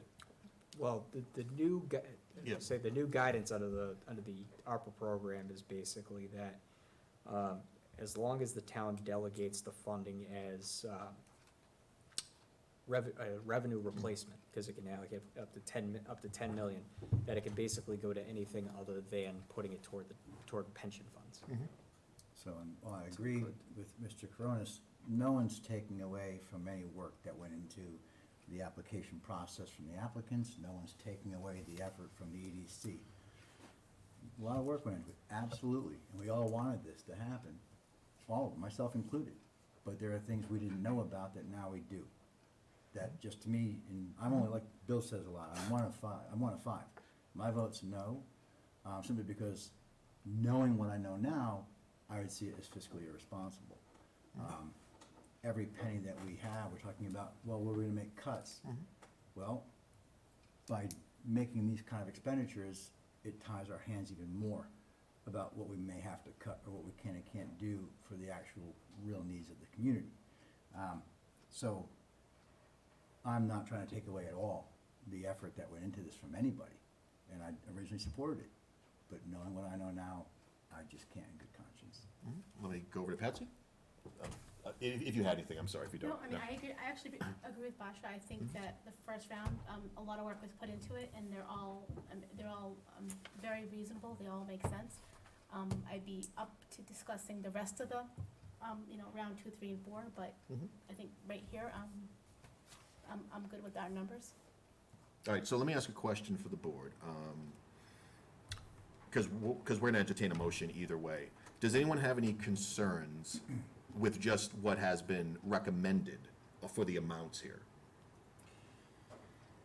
They seem very, and again, I think the EDC did a nice job on this. I don't have a problem with these amounts. So let me just state that. Does anyone have any issue with the actual 58,000, the way it's allocated? The only things that I can speak of, and this is me, I probably should, should or should not, but I am very involved with the Rest Foundation, and this is the electricity for the seniors that were just sitting here. So the seniors, there's no question about it, that they need our attention somewhere in the future as to the building and expansion of the senior center and everything. The two groups of people that we should protect the most are the seniors and our children. So with that said, the Rest Foundation, this is all about seniors. And I can tell you how hard it is. There's 6 people on that board. It's extremely hard to raise the money to make sure that all the seniors that are applying to the grants actually get heating and cooling. The way I see it, the 10,000 is just a small ask in the ocean of the need, and especially now when we kind of have other needs to support the senior zone or be against it. The Charlton Educational Foundation, that goes without saying. The emotional and all kinds of dilemmas that the schools are dealing with, $8,000, which will go directly to the grants, and I read all about it and all the letters that went with it. This is a fraction of what is needed or will be needed. So this is a very moderate ask. They're very modest about asking. I suppose my ask, though, is for the board, is that, would you want to adjust these numbers No. at all? I think Okay. they're already at a minimum, and I can only speak for the ones Yeah, of course. that I know more about. CrossFit, I don't know much about, Charlton Soccer. The kids need programs, and they did suffer because of the COVID. The fundraisings for all of those activities were cut. The people were kids were not playing, so therefore they were not raising money. And we all know that kids do need some outfits, especially now. They need to be out there and doing something, and we need money to support it. That's my 10 cents. I think those numbers are very, very reasonable. I think, So I'll tell you what, can we get I'm sorry, Steve. I was going to ask for a motion, but if you want to. yeah, the reason, I mean, if you look at the way the EDC went through it, and they went through it in detail, and just take it like RIAS, they asked for 16,000, they were awarded 10. But if you weren't awarded what you asked for, you were allowed to come in 2, 3, and 4. If you awarded what you asked for, you're not allowed to come back. So that's kind of the rule on that. So So they don't allow any of these people. I don't like changing the rules halfway through, because the EDC had already made it, knowing that was very probable that RIAS was gonna come back. I don't think it's, I understand some of the things that came up for expenditures after this $200,000 grant was announced, but. Well, we have to make a decision tonight, quite So, honestly. Mr. Chair. So let's start talking motions. So, Mr. Chair, again, I go back, it's nothing to do with promises or not doing hard work, and I honestly don't believe any one of these asks are excessive. I just don't think we have the money to do it anymore. So, I'm gonna make the motion anyway. My motion is to rescind the grant program for the foreseeable future, because we have other needs that have come up that we're not gonna be able to pay for. For the full 200,000? Correct. Okay. We have a motion, do we have a second for discussion? I'll second it for discussion. We have a second for discussion. Honestly, I've kind of talked this one out. So, Me too. Can we just vote? yeah, I was gonna say, so all those in favor of the motion to basically postpone / cancel the program and rescind the 200,000. All those in favor, say aye. Aye. Opposed? Aye. Aye. Chair votes against, that is 4-1 against. So now we're still back to the position of, what do you want to do around this? Can I Patsy? make a motion to accept the EDC recommendation? Is that Yeah, for the 58,000 as, for the whole 58,000, yes? okay, all right, so the motion on the floor for now is that we're gonna approve round one as presented for the 58,000 broken up amongst the six. So do I have a second on that? A second for discussion. I have a second for discussion. Let's talk through it. There are still, there's other applicants that are becoming aware of this, that are still heavily looking at 2, 3, and 4. I don't like the idea of putting something out there and then rescinding it. But that wasn't I really, it's. but making the motion but isn't in my- rescinding, is that correct? Part of my, I mean, we didn't have an EDC meet for 2 years, and now we've got a group of good people there that did a lot of hard work and put a lot of hard time into it. So now we asked them to do this, and now part of the discussion was like, yeah, you know what, we were only kidding. Steve, the only thing I'd say is that the motion on the floor is to approve the 58,000. Yep. There would probably be potentially a subsequent motion to discuss the future of the program. Yep. But the one we're talking about right now is to say, are we okay with the 58,000? I just want to make sure that we're all on the same page. Yep. Let's simplify it, right? It Yeah. simplifies Yeah. it much. So, Yep. further discussion on just the 58,000 round one approval is probably the best way to think about it. Yep. All right. All those in favor of the 58,000 as allocated as within our notes? All those in favor? Aye. Opposed? No. Okay, chair votes aye. That's 4-1. So then I think the question is, what do we want to do for rounds 2, 3, and 4? Do we take a modified version of Select Person Singer's recommendation and rescind the 142,000 that's still outstanding? Or do we continue with the program like Select Person Cronus is saying, that since it's already out there, it's only fair to continue? I won't put words in your mouth, Steve, but basically Yeah, that, that's pretty much what I said. yeah, that it's already out there. So thoughts from the board? But do we have, so it isn't necessary that this could be used for the Route 4, or definitely we can, I kind of want to hold off on the future and kind of keep it, I mean, we originally allocated the 200. I would like to leave as is for now, unless we have more proposals on exactly what we would do with that money. I don't want to vote and just leave it out there and be like, it's kind of hanging around, if that makes any sense. Unless there's another commitment that money will go to specifically. But I think what I hear Steve saying is that there are other people who are readying applications potentially for rounds 2, 3, and 4. So I would recommend we either draw a line in the sand and say, we're not gonna do 2, 3, and 4 anymore, or we are, and invite the applications to allow people to continue We need to prevent them down from the doing path. Yeah, because I would hate to have, Okay, that makes exactly, sense. yeah. So I basically think we're in the position of, do we continue with the program in some form or another for the 142,000?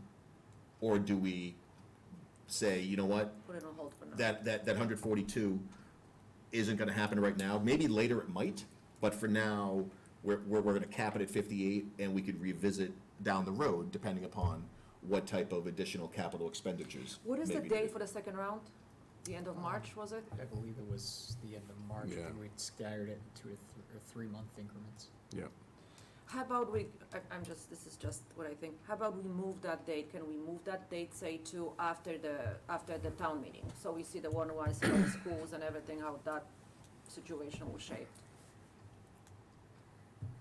I just don't like to make the empty promises. We have been talking about it, we have been advocating for it, we have been, all over the place trying to promote it.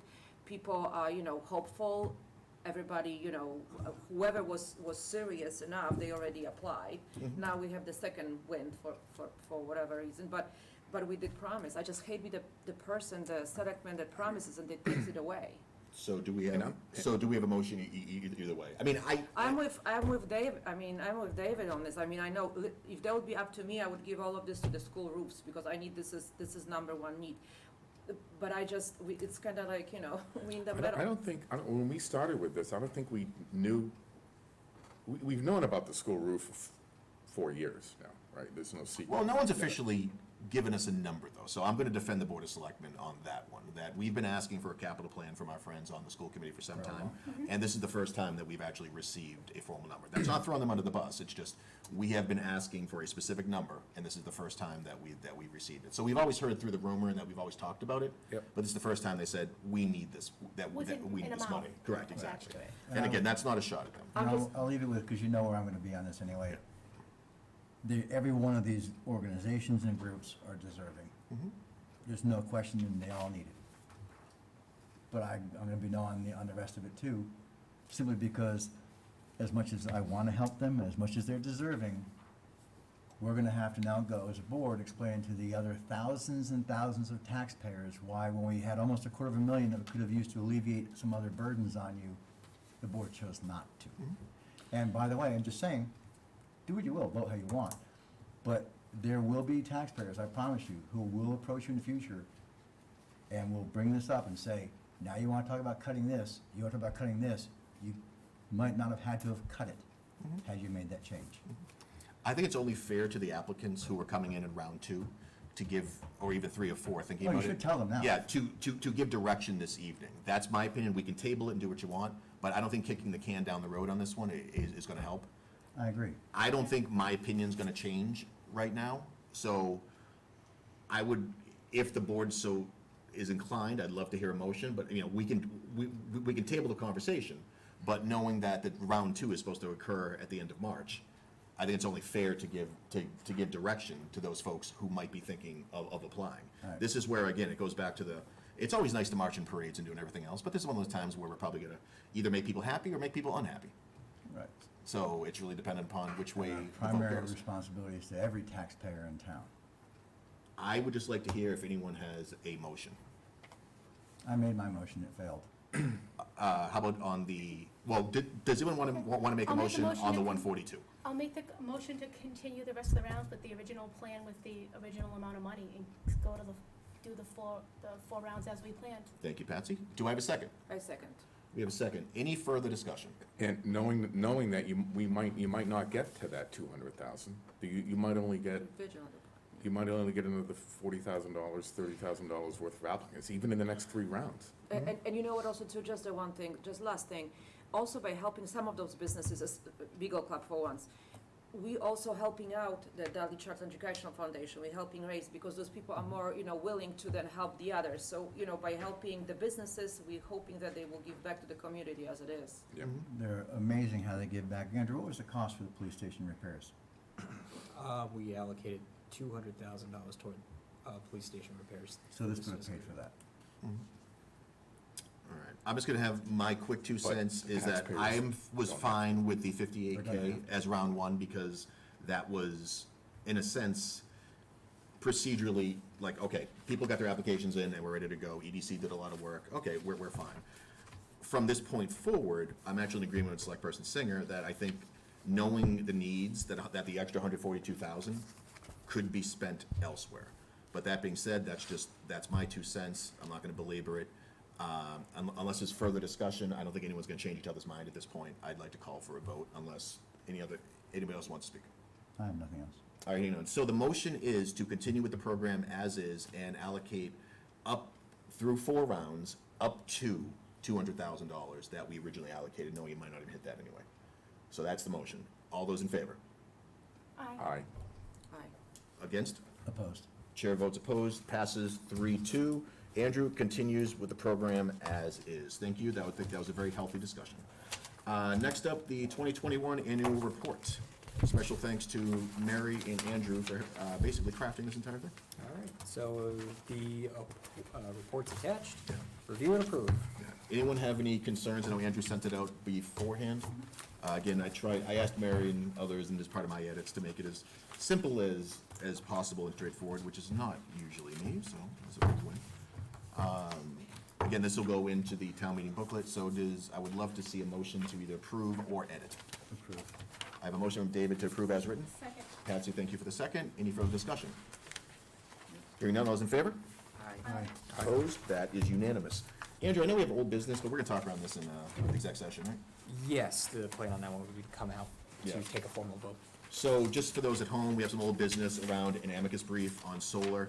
We're gonna go into executive session, discuss it, and we're gonna come out and take an administrative vote. There's really not gonna be a lot of discussion coming out of that. No BOS committee reports, nothing on policy. Andrew, we talked on TA goals and objectives last time. We're looking at the second week of April to do Andrew's review, if possible, so please be around. Again, hope Izzy's okay. Nina, nice job on your thing. We already did the TA report. Other business that we need to talk about? Nothing, we're good there. Oh, one request, sir, I'm David, sorry. please. Through you to Andrew, at an upcoming meeting, can we possibly get an update if there is one on the crumbling foundations? Yeah. Oh, good call, yeah. Even though Ann is now onto greener pastures? It affects I'm sure it's gonna help us affects a out. lot of homeowners in Charlton. Absolutely. Good call on that, David. All right, our next meeting is February 22nd at 6:30. Assuming there's enough business to talk around at that time, Vice Chair Ridlack will be chairing that, so Patsy, have fun with that. Really fast. Even better. So so what we're gonna do is go into executive session, we're gonna come out and probably take a quick vote on something. It's gonna be pretty basic, we'll try to explain it, but we'll see how it goes. So, can I have somebody make the motion? Patsy, you've been doing very well with this. I make motion that we enter into executive session, under MGLC, Chapter 30A, Section 21A, Number 3, to discuss strategies with respect to collective bargaining or litigation, solar amicus brief for NEC. If an open meeting may have detrimental effect on the bargaining or litigation position of the public body, and the chair so declares, and to reconvene to open session for any other action if needed, and to adjourn. Well done, and the chair so declares. Do I have a second? Second. Okay, excellent. I'm gonna give it to Steve. Roll call vote, Basha. Aye. Patsy? Aye. David? Aye. Steve? Aye. Chair votes aye. We're in executive session. We are gonna come out briefly, but I promise you it's nothing exciting. Thank you all. We'll see you on the 22nd. Nina, thank you as always. Drew, you're awesome. And let's take 2 minutes and then we'll come back. And Andrew, you have 5 minutes to give us the spiel. All right, sounds good. Easy enough. Andrew, thank you.